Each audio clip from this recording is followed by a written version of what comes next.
দিয়াছে আপন পাহরা।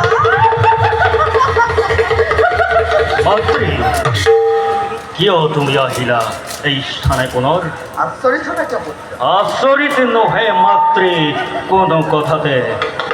হৌছো মাতৃ সুদূৰৰ পৰে এইদৰে অভিমানী দেৱতাৰ দেৱাল চূৰ্ণ বিচূৰ্ণ কৰি প্ৰৱেশিছে মহাপৰাক্ৰমী দানৱ সেনা। চাই থাকা মাতৃ তুমি সুদূৰৰ পৰা কিদৰে তোমাৰ এই যোগ্য পুত্ৰ হিৰণ্যাক্ষই দেৱকুল ধ্বংস কৰি